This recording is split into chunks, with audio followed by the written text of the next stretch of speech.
हमारे सलाहकार श्री राजीव राय भटनागर जी, जम्मू विश्वविद्यालय के सम्मानित कुलपति professor Umesh Rai ji, cluster university Jammu के सम्माननीय कुलपति प्रोफेसर बेचन लाल जी, प्रोफेसर नीलू रोमेत्रा जी, डॉक्टर मीनाक्षी केलन जी, डॉक्टर दाऊद इकबाल, सभागार में उपस्थित जम्मू विश्वविद्यालय के सभी वरिष्ठ प्राध्यापक,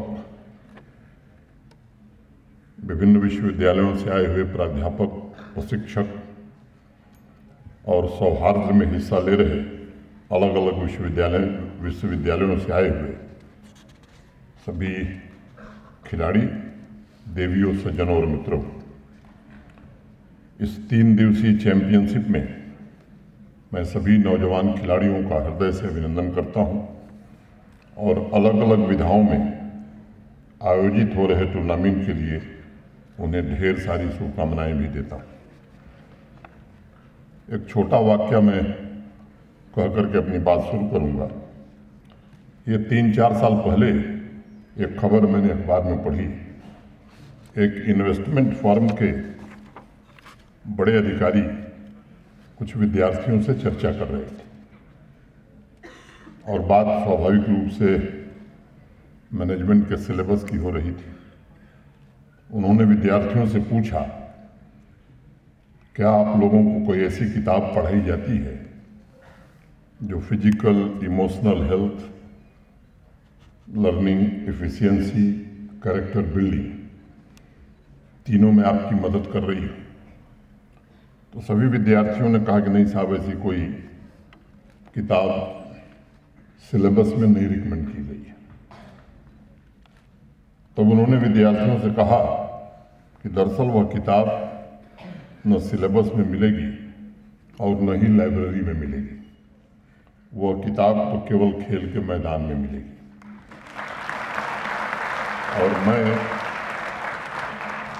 इस बात से पूरी तरह इत्तेफाक रखता हूं और मुझे लगता है कि अब स्पोर्ट्स कोई एक्स्ट्रा करिकुलर एक्टिविटी नहीं है, बल्कि स्कूल, कॉलेज और यूनिवर्सिटी में मैथ, साइंस, सोशल साइंस की तरह कोर सब्जेक्ट के रूप में ही इसे माना जाना चाहिए।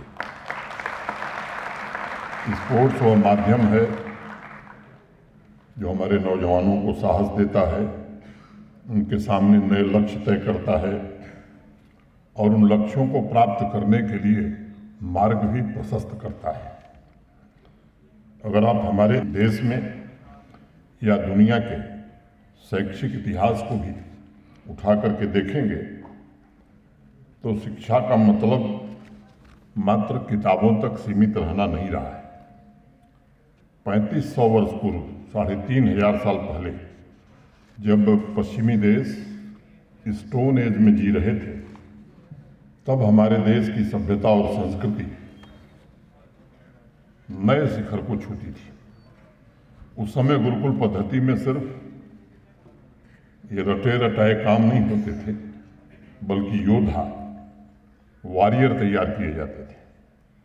गुरुकुल से ही शायद पुराणों में इस बात को लिपिबद्ध किया गया कि शिक्षा संस्कृत के शिक्ष धातु से बना हुआ शब्द है, जिसका अर्थ है इंसान के अंदर जो क्षमता है उसे बाहर अभिव्यक्त करने का वातावरण तैयार करना है।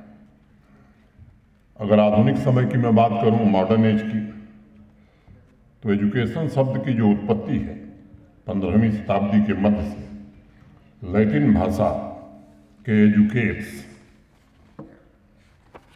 से ये निकला है, जिसका अर्थ है सिखाना, और बाद में फ्रेंच भाषा के एडुक्वेयर ने इसे एक नया अर्थ दिया, आगे बढ़ना, टू लीड। यानी अलग अलग समय पर अलग अलग संस्कृतियों और देशों ने इस बात पर जोर दिया कि शिक्षा का मतलब इंसान का शारीरिक और मानसिक दोनों विकास है, ताकि अपनी ताकत, अपनी क्षमता और अपने अंदर अंतर्निहित शक्तियों को पहचान सके, उसे नर्चर कर सके और तब विद्यार्थी जीवन के पथ पर आगे बढ़ सके। मैं खास तौर से अपने युवा साथियों तथा शिक्षकों से कहना चाहता हूं कि आजकल के विद्यार्थी को प्रोत्साहित करना चाहिए और मुझे लगता है कि अगर प्रोत्साहन के लिए कोई ग्रंथ पढ़ना है तो भगवत गीता पढ़नी चाहिए। एकेडमिक्स में टॉपर और खेल के मैदान में चैंपियन बनने के लिए आप स्वयं विचार करिए, सबसे ज़्यादा प्रेरणा कौन दे सकता है? तो मुझे लगता है कि भगवान श्री कृष्ण से ज़्यादा प्रेरणा किसी से मिल नहीं सकती है। एक गुरु के रूप में, एक गाइड के रूप में भगवान श्री कृष्ण, आप ध्यान करिए अर्जुन से किस तरह से अर्जुन जब भाग रहा था युद्ध से, तो एक गुरु के नाते अर्जुन को किस तरह से उन्होंने ज्ञान दिया था और कहा कि अर्जुन तू भाग मत, ये तेरा स्वभाव नहीं है, ये तेरा स्वधर्म भी नहीं है, तेरे खून की एक एक बूंद में योद्धा छिपा है, बिना धनुष तेरी आत्मा खो जाएगी और बिना तलवार तेरा व्यक्तित्व संपूर्ण रूप से नष्ट हो जाएगा। मुझे लगता है कि यही काम शिक्षक को या जो खेल के लिए हमारे कोच साहब लोग हैं, इनको भी श्री कृष्ण बनना होगा। वो बास्केटबॉल की कोर्ट हो, कबड्डी का मैदान हो, सामान्य रूप से दो बातें कोच लोग कहते हैं। पहला, अपने आप को किसी सांचे में मत फिट करना और दूसरा, कभी मैदान मत छोड़ना। मैं समझता हूं कि ये जीवन का सबसे बड़ा सूत्र है और हर विद्यार्थी के अंदर यह भावना गहरी बैठ जानी चाहिए कि उसे विजय प्राप्त करने के लिए आगे बढ़ना ही होगा। साथियों, मैंने अभी भगवत गीता की चर्चा की, तो संक्षेप में एक बात और कहूंगा। कहीं न कहीं बहुत दिनों से बात मेरे जहन में थी। भगवान श्री कृष्ण ने अर्जुन से बड़ी आसानी से कह दिया कि सर्वधर्मान परित्यज मामेकम शरणं व्रज। अर्जुन, तू सब धर्मों को छोड़, बस मेरी शरण में आ। अब ये कॉन्फिडेंस, ये हिम्मत गुरु में कब आएगी कि श्री कृष्ण की तरह कहे, बाकी सब छोड़ो, मेरे पास आओ, सारा समाधान मेरे पास है।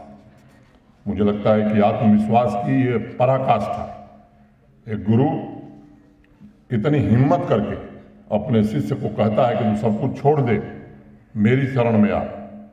और कृष्ण जैसी हिम्मत हमारे यहाँ के सभी शिक्षकों में आवे, ये मैं समझता हूँ कि ईश्वर से मैं प्रार्थना करता हूँ। यही क्लासरूम में मैं देखना चाहता हूँ, ताकि पूरे अधिकार से, पूरे हिम्मत से हमारे शिक्षक कह सकें विद्यार्थियों से, स्टूडेंट से, तुम बाकी सब छोड़ो, वह करो जो मैं कह रहा हूँ। और शिष्य में भी उतनी ही श्रद्धा हो कि वह गुरु के कहने पर अंगारों पर पाँव रखने के लिए भी तैयार रहे, न हिचके। मुझे यकीन हो रहा है कि वह समय, वो व्यवस्था अब ज़्यादा दूर नहीं है।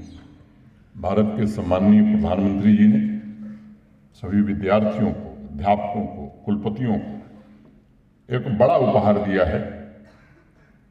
पहले टीचर्स हों, चाहे स्टूडेंट्स हों या वाइस चांसलर साहब हों, सब कहीं न कहीं क्लासरूम की दीवारों और सिलेबस की सीमाओं से बंधे थे। हम सोच नहीं सकते थे कि फिजिक्स का टॉपर लॉन टेनिस का चैंपियन बनने का ख्वाब देख सकता है। अब उसे पूरा करने की व्यवस्था निर्मित की गई है। 100 मीटर रेस दौड़ने वाला बच्चा या बच्ची इंजीनियर बनना चाहता है तो उसे भी अवसर मिलेगा। राष्ट्रीय शिक्षा नीति ने ये अवसर हमें उपलब्ध कराया है। फ्रेगमेंटेशन को समाप्त करके मल्टी डिसिप्लिनरी सिस्टम को प्रमोट करने का अवसर दिया है। विद्यार्थियों को ऐसी व्यवस्था दी गई है जो उनके सपनों को साकार कर सकती है। एक और पुरानी गलत धारणा बनी थी जब हम लोग पढ़ते थे, हमारे अभिभावक, हमारे अध्यापक कहते थे कि जो खेलेगा कूदेगा वो पढ़ेगा कैसे। मुझे लगता है कि इस धारणा से भी लोग अब बाहर आ रहे हैं और मैं मानता हूँ कि जो विद्यार्थी पढ़ाई करता है और मैदान में अच्छा खेलता है वो दोनों काम एक साथ कर सकता है। क्लासरूम हो या चाहे खेल का मैदान हो, कोई भी उसे विजेता बनने से नहीं रोक सकता। अनेक उदाहरण हमारे सामने हैं। राहुल द्रविड़ का नाम आप सब जानते हैं, क्रिकेट के बहुत ही शानदार खिलाड़ी रहे हैं। आप में से कुछ लोगों को मालूम भी होगा कि कॉमर्स में उन्होंने टॉप किया था और उसी साल मैनेजमेंट के एंट्रेंस की परीक्षा में भी बहुत अच्छे अंक पाए थे, जिस साल वो इंडियन टीम के लिए चुने गए थे। अनिल कुंबले को आप सब जानते हैं, मैकेनिकल इंजीनियर है। बैडमिंटन की खिलाड़ी मानसी जोशी केवल बैडमिंटन नहीं खेलती बल्कि बहुत ही बेहतरीन इलेक्ट्रॉनिक इंजीनियर भी है। ऐसे अनेक उदाहरण मैं गिना सकता हूँ, आप लोग भी जानते हैं। और केवल हमारे यहाँ नहीं, दुनिया में बड़े बड़े जो रिसर्च हुए उन लोगों ने किए जो अच्छे खिलाड़ी भी थे। और उन्होंने एक बात मैं आपको बताना चाहता हूँ। एक विदेश में एक रिसर्चर थे, उन्होंने एक रिसर्च किया और ये जानने की कोशिश की कि क्या स्पोर्ट्स और पढ़ाई का कोई आपस में संबंध है। इस सिलसिले में न्यूरो साइंस मैगजीन ने एक स्कूल के बच्चों का सर्वे किया। 2 ग्रुप बनाए गए। क्लासरूम में सवाल पूछने से पहले एक ग्रुप को 15 मिनट खेलने का अवसर दिया गया और दूसरा ग्रुप जो था वो बिना खेले हुए क्लासरूम में आ गया। और 1 महीने के रिसर्च के बाद पाया गया कि जो बच्चे पढ़ाई करने से पहले खेल के मैदान से आए थे उनकी तार्किक क्षमता उन बच्चों से बेहतर थी जो बिना खेले क्लासरूम में आए थे। नौजवान विद्यार्थी यों के ऊपर इसी तरह का प्रयोग हार्वर्ड यूनिवर्सिटी के न्यूरो साइंटिस्ट डॉक्टर जॉन वाटे ने भी किया। और अपने रिसर्च के बाद उन्होंने बताया कि जो स्टूडेंट्स साइंस और फिजिकल एजुकेशन दोनों सब्जेक्ट्स की पढ़ाई कर रहे हैं वो एकेडमिक्स में अन्य विद्यार्थियों से 23% बेहतर परफॉर्म कर रहे हैं।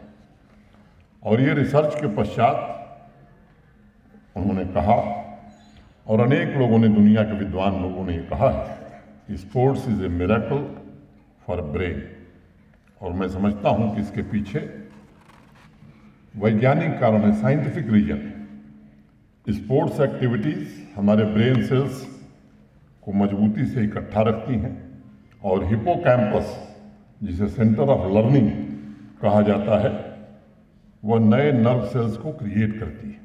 और इसलिए मैं आज एक बात कहना चाहता हूँ, जिस बात का जिक्र अभी भटनागर साहब ने किया कि फिट इंडिया का नारा ये महज स्लोगन नहीं है बल्कि सोच समझ करके माननीय प्रधानमंत्री जी ने युवा पीढ़ी को वो रास्ता दिखाया है जिस पर चलकर तरक्की की नई बुलंदी को देश का नौजवान छू सकता है। वो फिट इंडिया हो, खेलो इंडिया हो, हमारी राष्ट्रीय शिक्षा नीति हो, स्टार्टअप्स के लिए अवसर हो, इनोवेशन हो, इन्वेंशन के लिए स्कूल से लेकर विश्वविद्यालय तक में आधुनिक सुविधाओं का निर्माण हो, इसकी कोशिश हो रही है।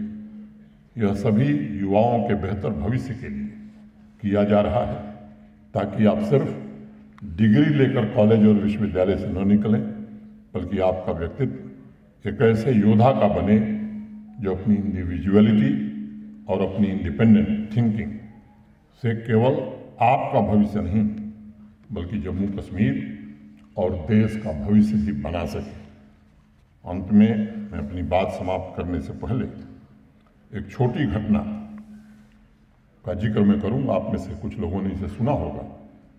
1969 में चंद्रमा पर जाने वाले मिशन में रॉकेट बनाने वाले इंजीनियर का नाम जानते हैं? कई विद्यार्थी हैं। वॉन ब्राउन था।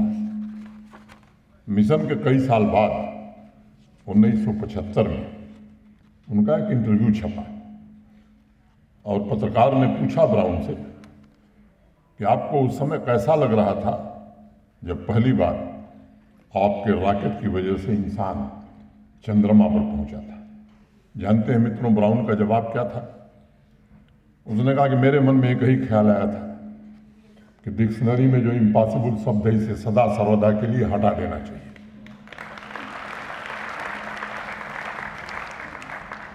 मेरी कामना है इस चैंपियनशिप में आप सभी इसी भावना से खेल के मैदान में उतरें, फतह हासिल करें।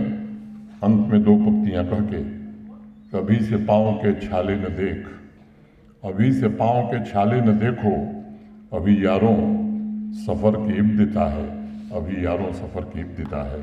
बहुत बहुत धन्यवाद। जय हिंद, जय भारत।